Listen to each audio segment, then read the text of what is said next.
నమస్కారం. ఇది సంగతికి స్వాగతం. రోడ్ల విస్తరణ, భవన సముదాయాల నిర్మాణం, మౌలిక సదుపాయాల కల్పన, రవాణా వ్యవస్థల ఏర్పాటు, ఇలా పని ఏదైనా మొదట నష్టపోతోంది వృక్షజాతే. రహదారికి అడ్డుగా ఉన్నాయని, భవన నిర్మాణానికి ఆటంకంగా నిలుస్తాయని ఏదో ఒక వంకతో నిత్యం వందలాది చెట్లు గొడ్డలి వేటుకు బలవుతున్నాయి. వందల ఏళ్ల నాటి వృక్ష సంపద కనుమరుగవుతోంది. నరికి వేతను చూసి అయ్యో అన్నవారే తప్ప వాటికి ప్రత్యామ్నాయం గురించి ఆలోచించేవారు తక్కువ. ఉరుకుల పరుగుల ప్రపంచంలో అంత సమయం ఎక్కడిది అని తప్పించుకుపోవడమే పని. ఈ ప్రకృతి ప్రేమికుడు మాత్రం గొడ్డలి వేటుకు బలయ్యే ఏళ్లనాటి వృక్షాల్ని అక్కున చేర్చుకుంటున్నాడు. పునర్జన్మను ప్రసాదించి ప్రాణంగా చూసుకుంటున్నాడు. ప్రపంచ నలుమూలలా ఎక్కడ అరుదైన మొక్కలు, వృక్షాలు కనిపించినా వ్యయ ప్రయాసలకు ఓర్చైనా వాటిని తన వ్యవసాయ క్షేత్రానికి తరలించి ప్రేమను చాటుకుంటున్నాడు. మొక్కవోని దీక్షతో ముందుకు సాగుతున్నాడు.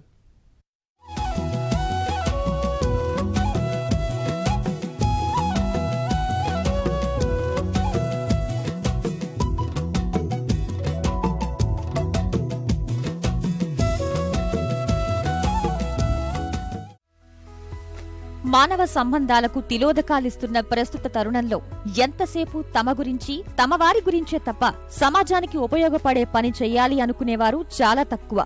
అలాంటి వారికి కనువిప్పు కలిగించేలా తమ ఇష్టాన్ని జోడించి నలుగురికి ఉపయోగపడేలా పనులు చేసేవారున్నారు. అలాంటి కోవకే చెందుతాడు రామ్దేవ్ రావు. మొక్కలంటే తనకు ఎంతో ప్రాణమని చెప్పే రామ్దేవ్ రావు ఓ వ్యాపారవేత్త. వ్యాపార లావాదేవీల నిమిత్తం ప్రపంచ నలుమూలలా పర్యటిస్తారు. రామ్దేవ్ తండ్రి అటవీ శాఖలో గుత్తేదారుగా పనిచేయటం వల్ల అడవుల్లో తిరుగుతూ అక్కడ పెరిగే వివిధ రకాల మొక్కలపై అవగాహన పెంచుకునేవారు.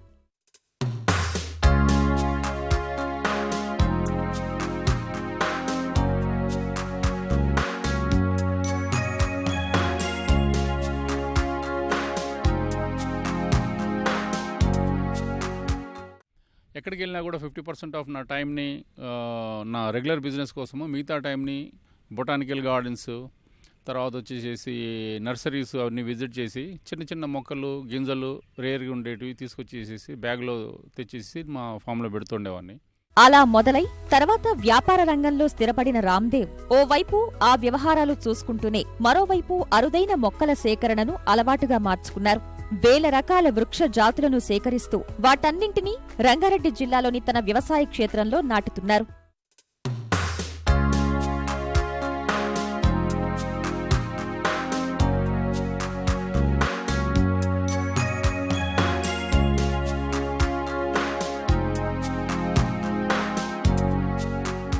ఒక 100 ఎకరాలలో ఒక బొటానికల్ గార్డెన్ నా ఓన్గా తయారు చేసేసి అందరికీ ఒక ఇనిషియేటివ్గా ఉందామని చెప్పి నాకు అనిపిస్తుంది. దాని గురించి అని చెప్పేసి నేను చాలా కష్టపడి డిఫరెంట్ కంట్రీస్ నుంచి చాలా శ్రమతో పాటు డబ్బు వెచ్చించి దాదాపు 50 కోట్ల వరకు ఇన్వెస్ట్ చేశాము. పక్కన కనిపించే మొక్కల్ని తీసుకొచ్చి నాటటానికి ఇబ్బంది పడే ఈ రోజుల్లో అరుదుగా కనిపించే వృక్ష సంపద ఎక్కడున్నా వాటిని తీసుకొచ్చి పెంచడం రామ్దేవ్కు అలవాటు. ఇందులో భాగంగా Argentina, Uruguay, Brazil, China, Italy, Mexico వంటి దేశాల నుంచి వివిధ రకాల వృక్షాలను దిగుమతి చేసుకుంటున్నారు.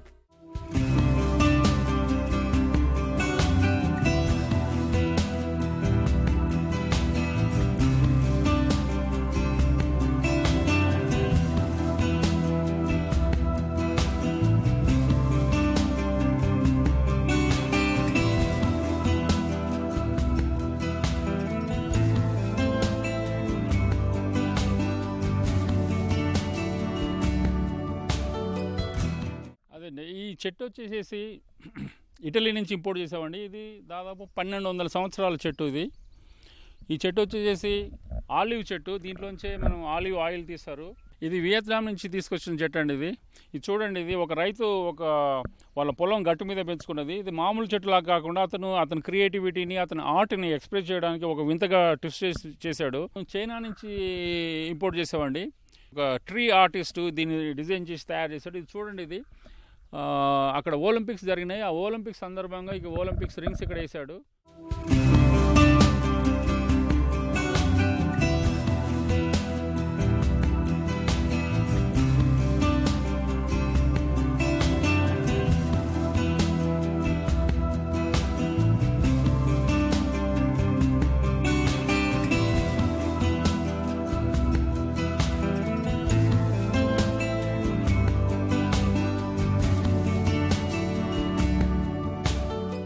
ఇప్పటివరకు 15,000 వృక్షాలను సేకరించిన రామ్దేవ్రావు నరికివేతకు సిద్ధంగా ఉన్న భారీ వృక్షాల్ని సైతం తీసుకొచ్చి వాటికి తిరిగి ప్రాణం పోయడం అలవాటుగా చేసుకున్నారు.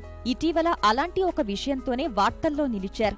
మహేశ్వరంలోని మన్సాన్ పల్లిలో ఓ రైతు తన వ్యవసాయ క్షేత్రాన్ని స్థిరాస్తి వ్యాపారులకు అప్పగించడం, అందులో ఉన్న 1500 ఏళ్ల నాటి ఆఫ్రికా జాతికి చెందిన భారీ వృక్షాన్ని వాళ్లు తొలగించేందుకు సిద్ధమవడం తెలుసుకుని ఆ చెట్టుకి తిరిగి ప్రాణం పోశారు. తనే కొనుగోలు చేసి వ్యవసాయ క్షేత్రానికి తరలించారు.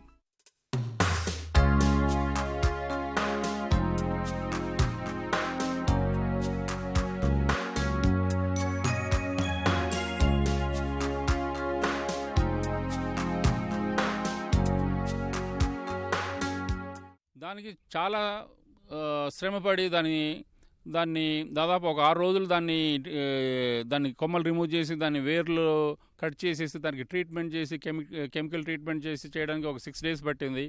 అట్లాగే 150 టన్ క్రెయిన్లు 2 ఉపయోగించాము. తర్వాత ట్రైలరు హైదరాబాద్లోనే లేదు, దాన్ని మోసగలిగే ట్రైలరు 85 టన్ ఉంది అది. అందుకని చెప్పేసి బాంబే నుంచి స్పెషల్గా ఒక ట్రైలర్ తెప్పించాము. దాదాపు 10 నుంచి 11 లక్షల వరకు మాకు ఖర్చు వచ్చింది టోటల్గా. దాన్ని కాపాడాము. అలాగే రహదారుల వెడల్పు సమయంలో ఇరువైపులా ఉన్న పెద్ద పెద్ద మర్రి వృక్షాలను R&B సిబ్బంది నరికివేస్తుంటే చలించిపోయిన రామ్దేవ్రావు డబ్బులు వెచ్చించి మరీ వాటిని ట్రాన్స్లొకేషన్ పద్ధతిలో తన క్షేత్రానికి తరలించి పునర్జీవం పోశారు. ఇప్పటివరకు వేప, మామిడి, ఈత చెట్లను ట్రాన్స్లొకేషన్ విధానంలో తరలించి విజయవంతమైన రామ్దేవ్ చుట్టుపక్కల గ్రామాలు, రైతుల్లో మొక్కలు పెంపకం, వాటి ప్రాధాన్యతను వివరిస్తూ పర్యావరణ హితమే లక్ష్యంగా సాగుతున్నారు. ఎవరికైనా ఇంట్రెస్ట్ ఉన్న వాళ్ళు మా దగ్గరకు వచ్చేసి వాళ్ళకి ఇష్టమైన మొక్కల్ని మా దగ్గర తీసుకోవచ్చు. ఇది కాకుండా మన దగ్గరలో రోడ్ వైండింగ్లో పోయే చెట్లను ఒక 5-6 years బ్యాక్ ఇక్కడ గండిపేట రోడ్ వైండింగ్లో పోతున్నప్పుడు ఫస్ట్ టైం ఇన్ ఇండియాలో నేను చెట్లు ట్రాన్స్ప్లాంట్ చేయడం ఎట్లాగా అని చెప్పేసి ఇంటర్నెట్లో చూసి నేర్చుకొని 250 చెట్లని నా వాలంటరీగా 45 lakhs ఖర్చు పెట్టి నేను మా ఫామ్లో పెట్టాను. అవి ఇప్పుడు దాదాపు 220 వరకు సర్వైవ్ అయినవి. యాక్చువల్గా ఎవరైనా సరే మాకు ఫోన్ చేస్తే ఆ చెట్లు మేము కాపాడుతాము, తీసుకొచ్చేసి మా దగ్గర పెడతాము. ఎవరైనా సరే వాళ్ళకి మళ్ళీ వాళ్ళు ఫామ్ హౌస్లో ఏమైనా కట్టుకునేప్పుడు వాళ్ళకి మొక్కలు కావాలనుకుంటే ఆ మొక్కలు వాళ్ళు తీసుకొని వెళ్ళొచ్చు. బట్ దీనికైనా ఖర్చులు వాళ్ళు భరిస్తే సరిపోతుంది. 100 ఏళ్ల నాటి వృక్షాలను నరికివేయడం తనను ఎంతో బాధిస్తోందని ఆవేదన వ్యక్తం చేస్తున్న రామ్దేవ్ అలాంటి వృక్షాలు ఎవరి వద్దైనా ఉంటే తనకు సమాచారం ఇవ్వాల్సిందిగా విజ్ఞప్తి చేస్తున్నారు. వింతైన మొక్కలు, విభిన్న రకాల జాతి మొక్కల పట్ల ఆసక్తి కనబర్చే వారంతా రామ్దేవ్ గార్డెన్ కు స్వయంగా విచ్చేసి వాటిని కొనుగోలు చేసి తీసుకెళ్తున్నారు. ఇప్పుడు వేలు మొదలు లక్షలు విలువ చేసే అరుదైన మొక్కలు రామ్దేవ్ గార్డెన్లో అందుబాటులో ఉన్నాయి.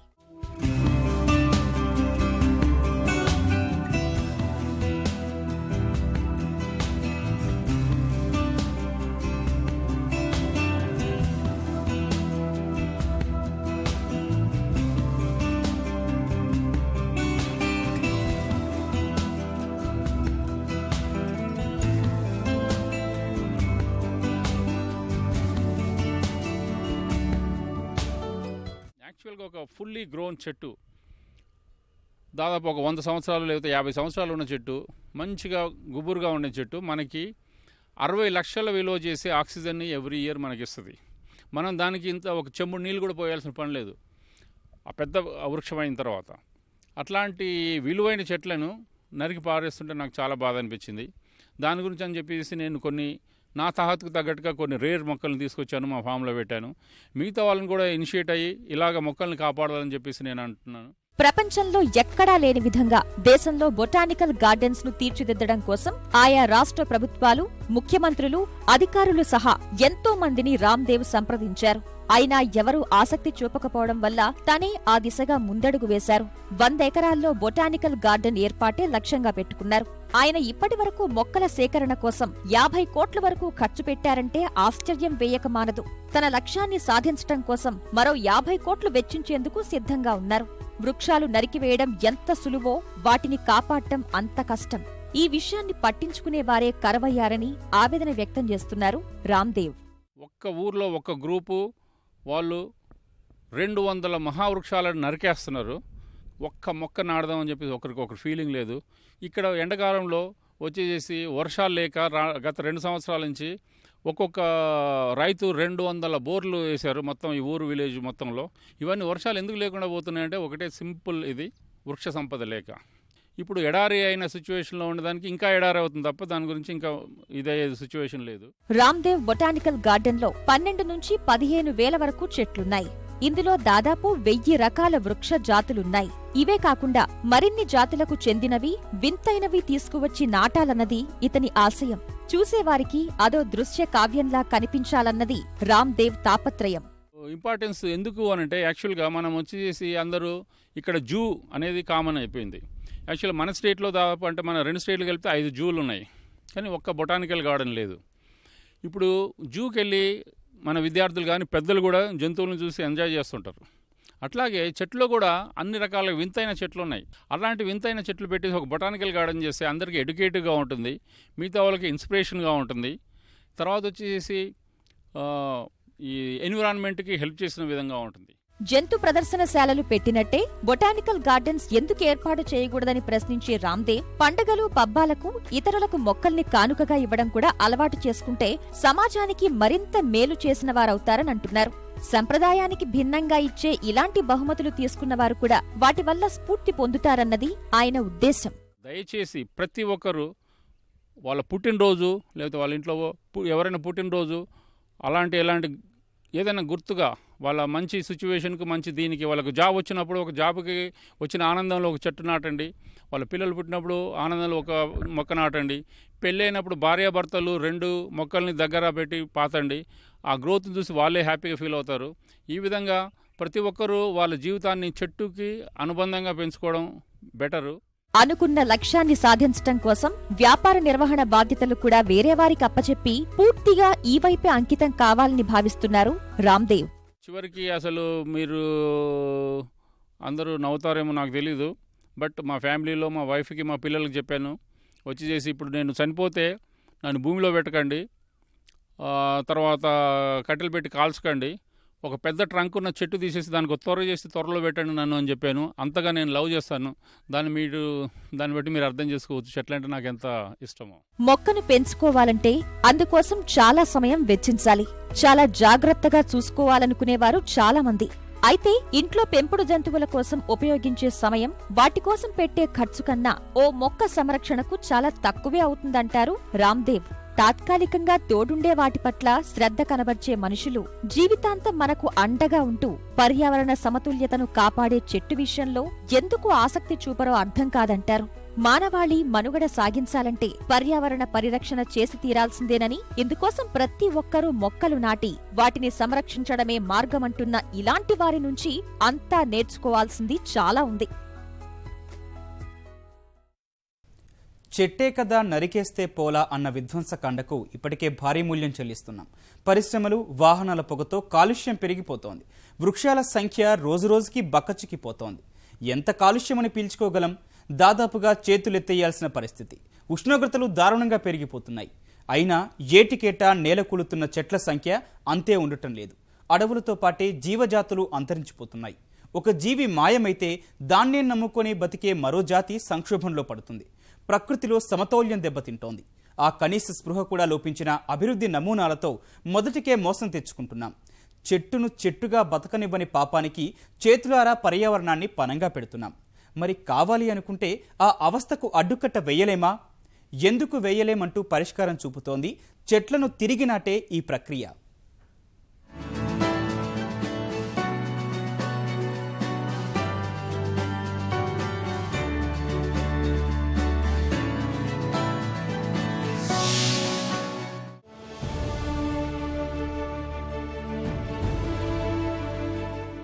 అభివృద్ధి కార్యక్రమం ఏదైనా తొలివేటు పడేది చెట్లపైనే. రోడ్లు, భవనాలు, వంతెనలు, రైల్వే, విద్యుత్ మార్గాలు, పరిశ్రమలు, ఇలా అభివృద్ధి నమూనా ఏదైనా ప్రతి చోట వందల వేల వృక్షాలు నేలకూలాయి, కూలుతున్నాయి. జనారణ్యాలే కాదు, అడవి తల్లి ఒడిలోనూ వాటికి సాంత్వన లేదు. కీకారణ్యాల్లోకి చొచ్చుకుపోతున్న ఆధునిక సమాజం ధాటికి ఎక్కడికక్కడ చెట్లు బిక్కచచ్చిపోతున్నాయి. ఇష్టానుసారం నరికి ముక్కలు చేసేస్తున్నారు. కారణాలు ఏవైనా 2014 నాటి గణాంకాల ప్రకారం ప్రపంచవ్యాప్తంగా ఏటా 90 కోట్ల వృక్షాలు నేలకూలుతున్నాయి. రోజుకు 24,70,000 చెట్లను నరికేస్తున్నారు.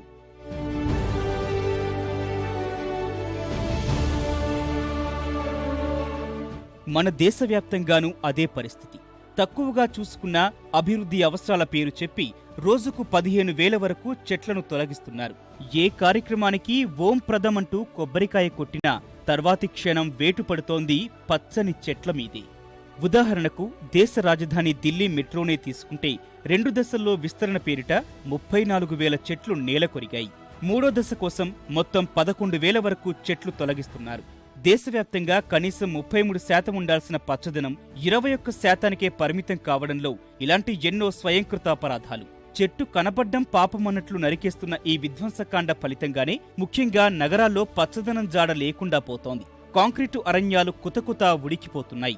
అక్కడక్కడా మిగిలిన వాటిని రోడ్ల విస్తరణకో అడ్డంగా ఉన్నాయనో తెగ నరుకుతున్నారు. ఫలితంగా జనం అనేక రూపాల్లో మూల్యం చెల్లిస్తున్నారు.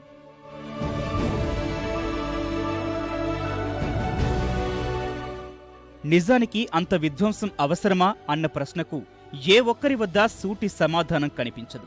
అభివృద్ధిని ఎవ్వరూ కాదనరు, కాని ఎంత మూల్యానికనే విషయమూ ఆలోచించాలి కదా. ఈ విషయం గుర్తించే పర్యావరణ ప్రేమికులు అభివృద్ధి కార్యక్రమాల పేరిట నగరాల్లో చెట్ల నరికివేతను తీవ్రంగా వ్యతిరేకిస్తున్నారు.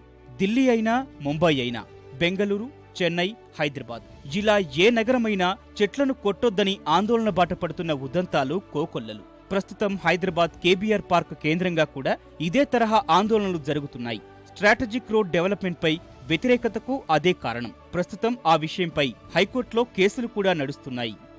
ఎస్ఆర్డీపీ కోసం హైదరాబాద్ మొత్తం మీద 3,000 వృక్షాలను తొలగించాల్సి రావడమే ఇంతటి వివాదానికి మూలం. కేబీఆర్ పార్క్ వద్దే 1,100 చెట్లు కొట్టాల్సి ఉంది. అంతకుముందు మెట్రో కోసం ఇలానే 3,000కు పైగా చెట్లు తొలగించాల్సి వచ్చింది. ఒకవైపు చూస్తే వృక్షో రక్షితి రక్షిత నినాదం తీసుకుని చెట్లను కాపాడుకోవాలి అనుకుంటున్నాం. మరోవైపు ఉన్న చెట్లను ఇలా నరికేయాల్సి వస్తోంది. నిబంధనల ప్రకారం నరికివేస్తున్న వాటికి ప్రత్యామ్నాయంగా కొత్తగా మొక్కలు నాటుతున్న ఏళ్లనాటి భారీ వృక్షాలపై గొడ్డలి పడటాన్ని మాత్రం ఎవరూ ఆపలేకపోతున్నారు. పుడమి పచ్చదనం అనుబంధాన్ని త్రుటిలో తుంచేస్తున్నారు.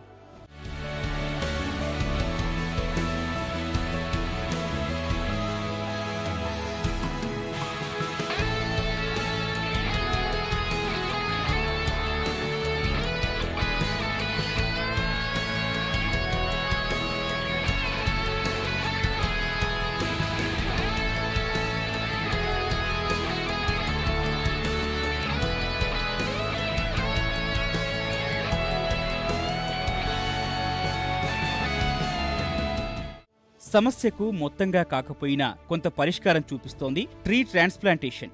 ఒక్క మాటలో చెప్పాలంటే వృక్షాల్ని కొట్టేయకుండా ఉన్న వాటిని అదే పలంగా ప్రాణాలతో వేరే చోటుకు తరలించడం అన్నమాట. విదేశాల్లో ఎప్పటినుంచో వాడుకలో ఉన్న ఈ విధానం ఈ మధ్య కాలంలో మన దేశంలోనూ బాగా ప్రచారంలోకి వస్తోంది. అభివృద్ధి పనుల కోసం నరికి వేయాలనుకుంటున్న చెట్లలో కొన్నింటినైనా మరో చోటకు తరలించి వాటికి పునర్జన్మ ప్రసాదించడమే ఈ కార్యక్రమ లక్ష్యం.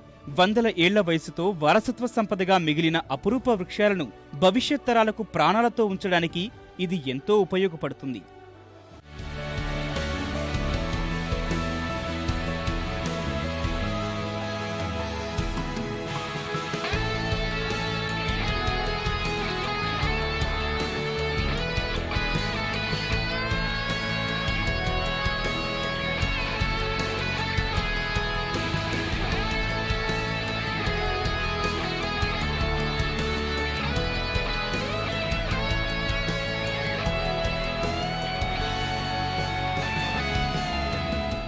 చెట్లను ఇలా తరలించడంలో దక్షిణ కొరియా అయితే గిన్నిస్ బుక్ ఆఫ్ వరల్డ్ రికార్డ్స్లో స్థానం సంపాదించింది.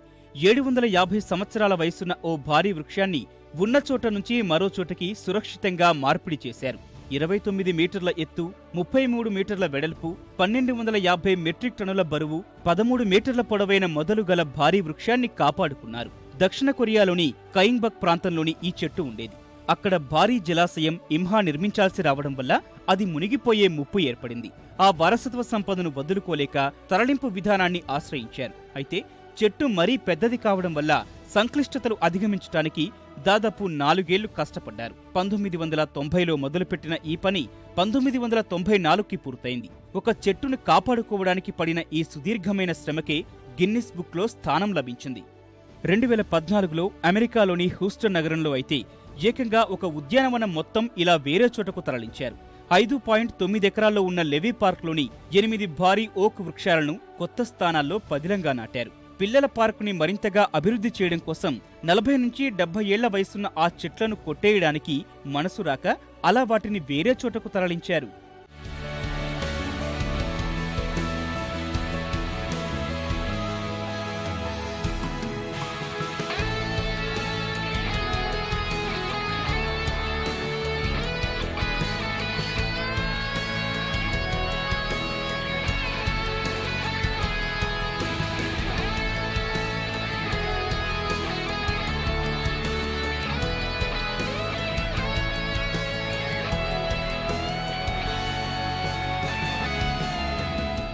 భారీ యంత్ర పరికరాల సాయంతో చేసే ఈ వృక్షాల తరలింపు ప్రక్రియని ఇటీవల ప్రపంచవ్యాప్తంగా చాలా దేశాలు అనుసరిస్తున్నాయి.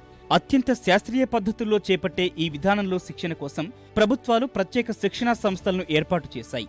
పర్యావరణ హిత విభాగంలో పరిశ్రమలోకి అడుగుపెడుతున్న కొత్త సంస్థలు ఈ అవకాశాలను అందిపుచ్చుకుంటున్నాయి. 20 సెంటీమీటర్ల వెడల్పు గల మొదళ్లున్న చెట్లను అలవోకగా తక్కువ ఖర్చుతో వేరే చోట్లకు మార్చగలుగుతున్నారు. ఈ విధానం అనుసరించడం వల్ల కొత్త మొక్కలను నాటడానికి అయ్యే వ్యయంలో 90% వరకు ఆదా చేయొచ్చని అంచనా.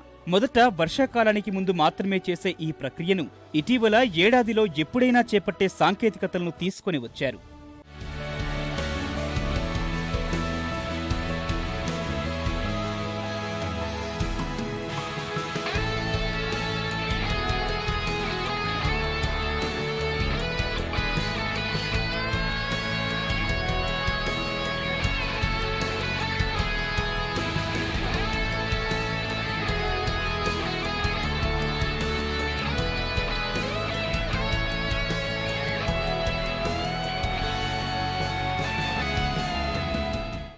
మన దేశంలో ప్రపంచంలోని అత్యంత వేగంగా అభివృద్ధి చెందుతున్న నగరాల్లో 4వది అయిన సూరత్లోనూ వృక్షాల తరలింపులో మంచి ఫలితాలు సాధించారు.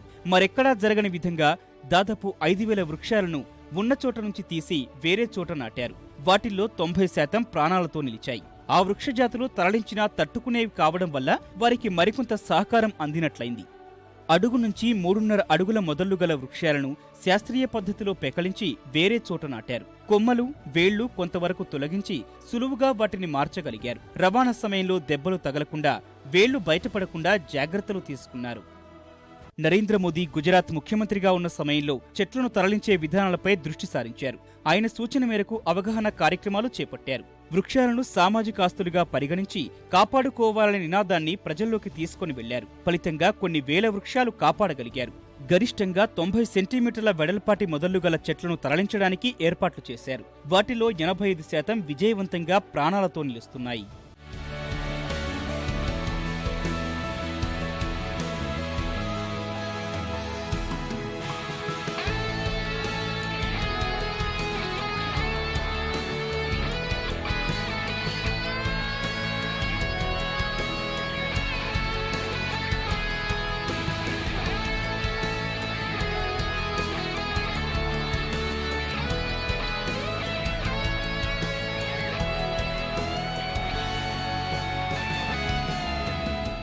హైదరాబాద్ మెట్రోనే తీసుకుంటే నష్ట నివారణ కోసం సాధ్యమైనంత ఎక్కువ చెట్లని మరొక చోటకు తరలించాలని నిర్ణయించారు.